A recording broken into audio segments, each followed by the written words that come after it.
Continuing production of The Open Mind has been made possible by grants from Ann Olnick, Joan Gans Cooney, the Engelson Family Foundation, Alfred P. Sloan Foundation, the John S. and James L. Knight Foundation, Joanne and Kenneth Wellner Foundation, and from the corporate community, Mutual of America.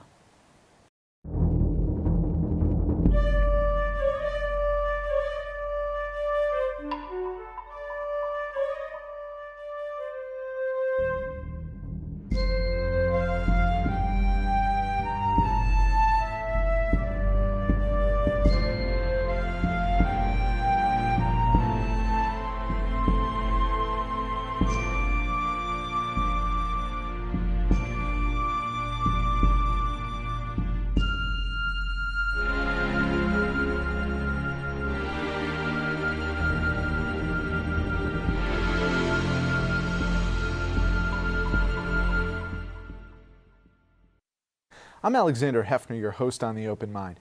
We were pleased to host Ahmed Shihab Eldin of AJ Plus and formerly Vice Media, and today we welcome Isobel Yeung, correspondent and producer for HBO's Emmy-winning documentary series Vice. Admirably audacious, Yeung is among Vice's intrepid globe-trotting correspondents. She first caught my attention exposing willful perpetrators of rape in Africa and the Middle East, the inhumanity, the denials, the defensiveness, and ultimately the destruction of civil society. On the Season 5 premiere of Vice, Yeung reports from civil war-ravaged Syria, where she reveals the remnants of Aleppo's devastation, but also the propaganda machine of the Assad regime. It's a most stirring report, daring to challenge the government overlord guarding her tour of the country. And today we consider anew the courage of the correspondent, how she survives, in fact, excels in these seemingly life or death situations. We warmly welcome Isobel, who just returned from another reporting expedition to Crimea. Thanks for being here. Thanks so much for having me. You're very modest, and you were saying off camera you're not nearly as audacious or daring as I insist, but to have the mindset and to be prepared in the region of the world where human atrocity has continued. Not since the Holocaust have we really experienced that. How do you put yourself in those shoes and be there to have the mental acuity and preparation to take on an assignment like that? I mean, first of all, I think you have to be yourself. I think you have to go in there, you have to open yourself up to certain vulnerabilities that obviously you're feeling in those sort of situations, and to obviously maintain a cynical outlook on things, maintain criticism, constantly be looking for where the truth really is and how you get to the story, and speaking to a broad spectrum of people, not just the people that perhaps the government wants you to talk to, or perhaps you go in there believing what the certain story is and how to get that. I think about the impediments now in light of the president's travel ban and just the realistic factors that go into play. Being able to get access, no less, to Syria, to the country. Can you just tell our viewers, amid these evolving circumstances of immigration here, how did it work? When did you go? How did you actually meet the Assad regime's representative who was touring you through the country? What was that process like? I mean, we've wanted to do a story on Syria for a while now, and towards spring, summer last year, me and my producer Alex Waterfield started looking into the possibility of how we could get that story. And we wanted to go in on the rebel side, and we wanted to get the story from the ground where some of the most egregious atrocities are taking place. And it turned out that that wasn't really a realistic option. It's incredibly dangerous to go in on the rebel side. So we started looking at how we could go in on the government side, on the regime Assad-held Syria. And actually, the more we looked into it, the more we started thinking how that might be a more accurate portrayal, that might be a more accurate picture given the direction the country is going and has gone in the last few months especially, and how we could tell that story of what it means for Assad to essentially be winning the civil war. And so we started conversations with the Ministry of Information. We started to talk about what we would be able to see on the ground and how we would go about getting that story. We started to think about the restrictions that would be in place. We had a government minder with us the entire time. And how we could attempt to get a realistic portrayal of what it's like to live under the dictatorship itself. And I think you preserved your intellectual and repertorial integrity in what were harrowing circumstances, being witness to the devastation, but also, as you did, and I urge everyone to go to HBO Go, watch the show which was the season premiere of the 5th season of Vice, to see it for themselves and to see you in the flesh and in those war-torn streets. But to be able to, as you did, go onto a Syrian government state-sanctioned television show and pose questions to the state-sponsored host, without immediately being ejected from the country, I thought was pretty wild. I mean, that you were able to sustain yourself there from Aleppo to Damascus to the island escape for the upper middle class or upper class of Syria. Yeah, that was going on state TV was definitely an interesting experience. Not quite what we expected at all. We went on there and we sort of had permission to discuss some of the things that we wanted to discuss, and we thought this would be a great opportunity to kind of get a glimpse into how this machine works, how the propaganda cogs play. And so we went on this state-sponsored TV show, and once we got on there, it was extremely apparent that they were sort of trying to twist their narrative and to display they had this Western journalist here, and this Western journalist is trying to tell the story as they see it from the West, whilst simultaneously sponsoring the terrorists within their country. And it was very apparent that I was sort of there as a puppet in which they could portray that. And so it was important for us to be also asking them questions and to try and get a glimpse into how the media there was working, because obviously the media is such an important tool in a dictatorship and also in a democracy. And so it was just an incredibly awkward exchange the entire time. I had their producer in my ear. It was live TV, who was nattering away at me, telling me not to ask any questions, telling me just to answer their questions.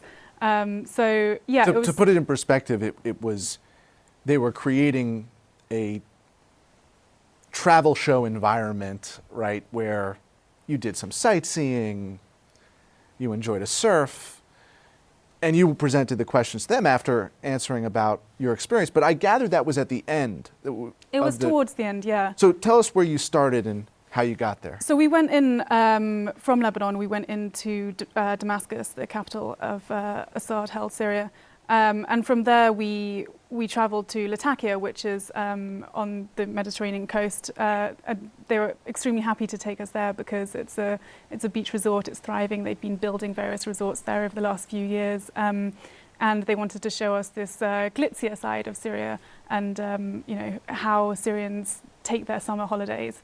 And that was an extremely surreal experience to be there sunbathing whilst you can see Russian jets flying over your head, which are bombarding various cities at the time, Aleppo.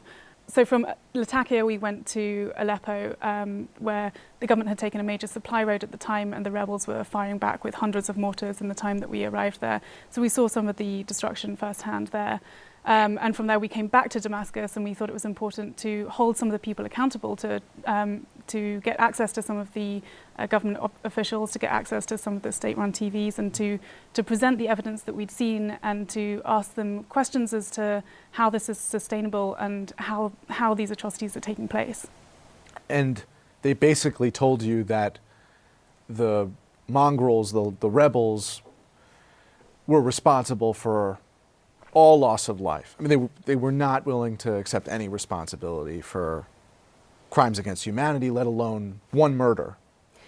Yeah, I mean, one of the government officials, Faraz Shahabi, who is an important politician in Syria and extremely close to President Assad, told us that the reports that we see are different to reports that they see, and that no, the government does not hold any responsibility for the mass atrocities that have taken place.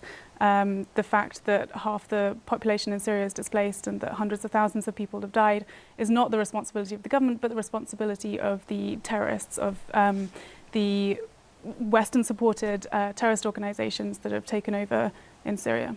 They seem rather quick to point out that they view themselves as a secular alternative to the terrorists who they demonize in the same way that Western folks might demonize an al-Qaeda or an ISIS, in the sense that they are barbarians, first and foremost. Mm-hmm. Is that an accurate reading of how they view this, the government, how the government views the rebels? Yeah, I think that was something that they were extremely keen to show us. I think that was one of the reasons they wanted to take us to Latakia to see this fancy beach resort. I think that was one of the reasons they were keen to show us how Damascus is thriving, at least on the government side, how bars are open, how people are able to go to restaurants and eat in security and peace. It was a genuine peace there? To a degree, yeah. I mean, I think that it's important for the government to show that perspective, because they want the population that remains there to feel like maintaining secularism and maintaining a level of security is the responsibility of the government, and the Assad regime is the only one who is able to uphold that. And so the opposition they brand with a big brush as terrorists. They're all terrorists. Whether the opposition, the rebels, actually started as a peaceful protest against democracy with the Arab Spring in 2011 is besides the point, because they are extremely happy to brandish all opposition as terrorists. What surprised you the most in your reporting? In Syria? In Syria. I think that the ability, I think when we went to Homs, which was the birthplace of the revolution in many ways, it was completely destroyed. Levels of destruction that I've never witnessed, and I've read about it and I've seen pictures of it, but once you're there, you can't picture how insanely apocalyptic it is. It's like walking through a film set. There's not a sign of life existing there. And this was a city of almost 1.5 million before the war. And to see that, and to see sort of signs of life trickling back, and to talk to people who are beginning to move back there, and them saying that, you know, the government did no wrong there, even though we can see the devastation all around us, that it's the government who is protecting them against the terrorists, even though you know that to a large extent the buildings that they're sat in, or the homes that they're trying to rebuild, have been destroyed by the government. And so one of the most shocking things is that total acquiescence of the surviving population, the fact that people are so willing to get on board, or the fact that it was so difficult to find voices of opposition the fact that it was so difficult to find people who would openly criticise the government, which perhaps shouldn't have been surprising to me at all, because, I mean, you go in under a dictatorship, it's not surprising that people are fearful to talk to you. I mean, their lives are at risk if you openly criticise the government. No one was willing to go on the record and actually tell us that. But when the cameras were turned off, and when we had conversations with people off the record, it did become apparent that a lot of that was based on fear. Mm-hmm. And that, yes, people were aware of some of the atrocities that Assad had been carrying out on the rebel-held positions, and they're just too fearful to speak out. One security official actually confided in me and said that that they were more fearful of the government and of their employer than they were of the opposition. And that was a really telling moment to me, because this was someone who had been paid to watch over us and paid to protect us. And so those were the sort of extremely revealing moments where I think some of the truth started to trickle through.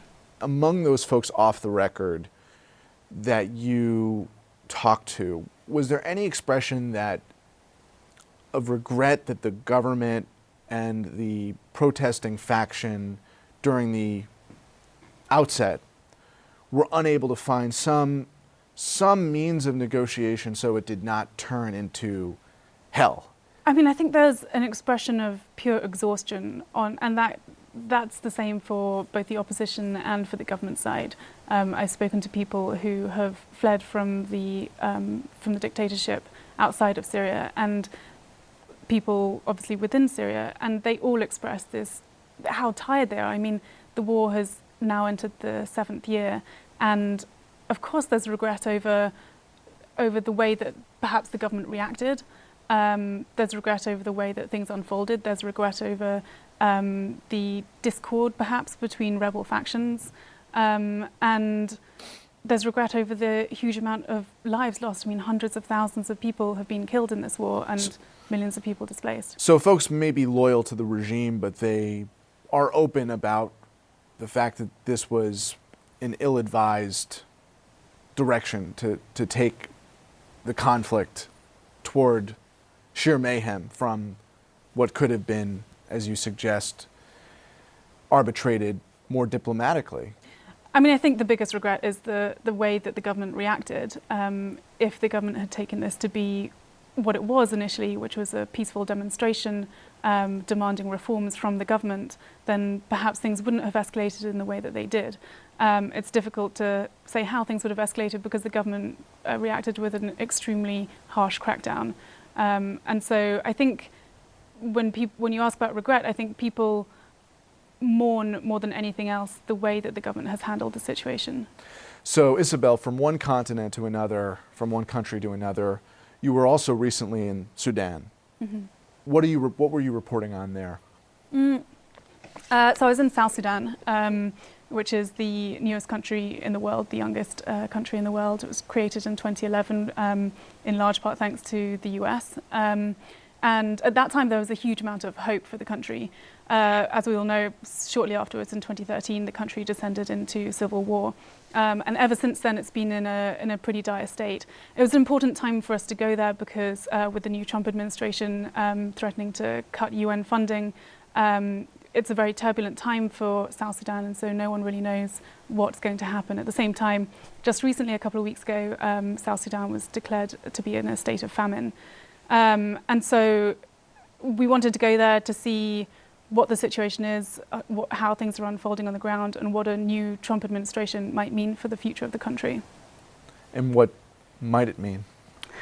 Good question. I mean, Trump hasn't actually commented on South Sudan at all yet, so we don't know. We are facing imminent cuts to the State Department budget and foreign aid. Yes, potentially. It was interesting because on the ground I was expecting to see a lot of people protesting that, or people extremely concerned about what the future of that meant. In fact, I found the alternative. A lot of people were extremely excited about a Trump presidency. There were rallies. We attended a Trump rally where people wore hats saying, "Make the world great again." And people were celebrating the fact that this was a Republican. Republicans have had a lot of popularity in South Sudan because George W. Bush, because George W. Bush in no small hand played a huge role in securing the independence of South Sudan in 2011, contributed about $11 billion towards the cause. And so what they've seen as a huge disappointment over the Obama era, they're hoping for a big change in that, and they see a huge amount of hope in the direction that it could go under Trump. I think with the leaders, they see hope because whereas Obama has been extremely critical of some of the human rights abuses taking place in the country, perhaps they hope that Trump might play a softer hand. And was the situation one of famine and despair collectively now? Yeah, it was really disturbing. Some of the most atrocious stories I've ever heard. A lot of the areas that we went to, a lot of the people have fled their own homes and now living in these POC sites, the protection of civilian sites, which essentially are run by the UN mission over there, as well as by various humanitarian organizations. And these are essentially cities. I mean, one of them we went to in Bentu, which is in Unity State, where famine was recently declared, has about 120,000 people living inside these POC sites. And they aren't really allowed to leave. I mean, we spent some time with some women who do have to leave every day to go and collect firewood. They walk about 10 hours a day to collect it because they don't have enough food or enough resources. And as soon as they leave, they know that their lives are under threat, and they know that government soldiers are roaming the area and that there aren't enough peacekeepers, or the peacekeepers don't have a strong enough mandate to protect them once they do go and collect this firewood.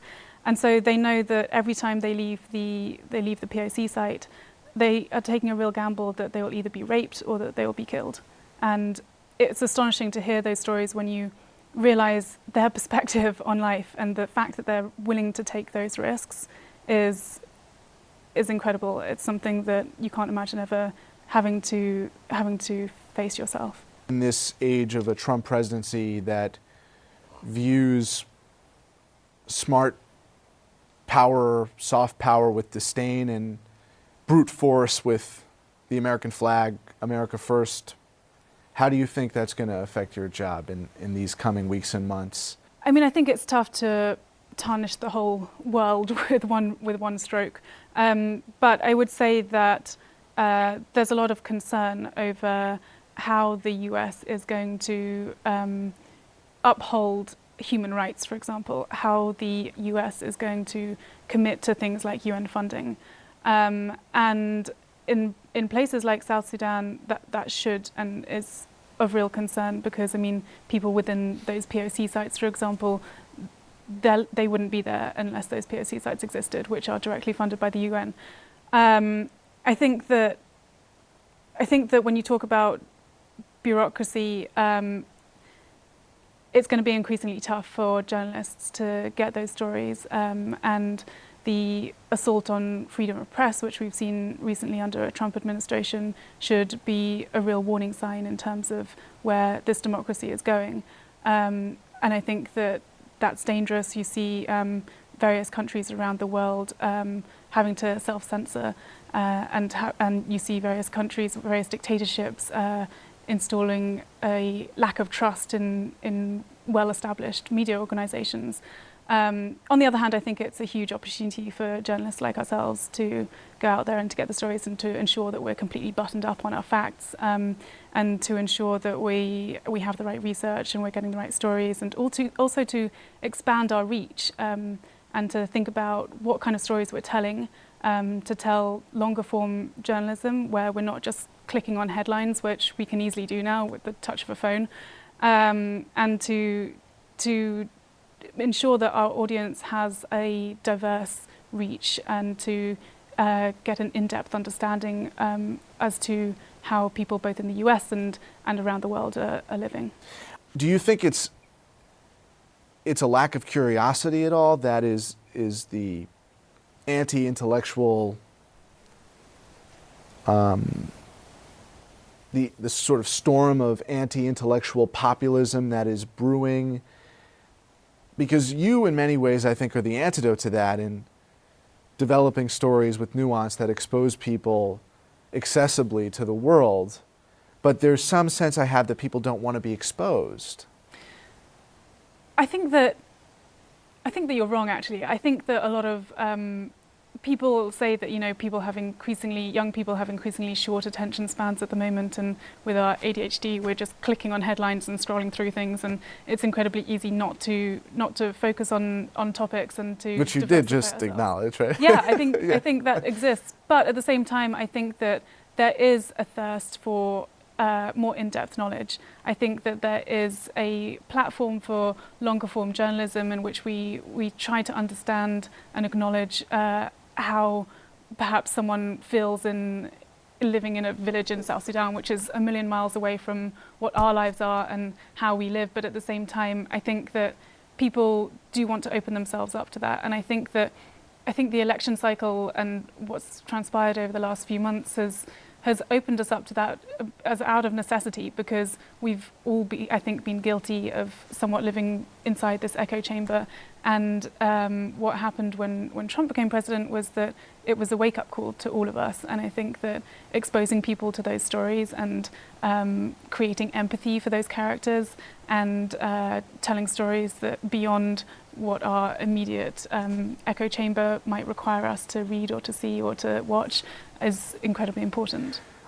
If the decline of foreign aid is going to be correlated to something, maybe it's like you're suggesting, a surge of interest, but if that happens, my fear at least, and I'm glad you disagree, I mean, someone should disagree, is that the correlation is going to be a decline of interest and an American first mantra that wins the day. You know, if the American people don't stand up and understand the importance of foreign aid and fight to preserve it. Yeah, and I think we have to be very aware of that. And I think that when you're telling these stories, you have to be conscious that that mindset does exist, and people want to know what the context is surrounding this country or this situation or this person, and why we should care in the first place. And I think that that should be the premise of every story. You know, why bother going to South Sudan when we have enough issues in our own country? And I think that providing that context is where you have to start with every one of those stories. Context is king. Context is king. Thank you for being here with me. Thank you so much. And thanks to you in the audience. I hope you join us again next time for a thoughtful excursion into the world of ideas. Until then, keep an open mind. Please visit the Open Mind website at 13.org/openmind to view this program online or to access over 1,500 other interviews. And do check us out on Twitter and Facebook at Open Mind TV for updates on future programming.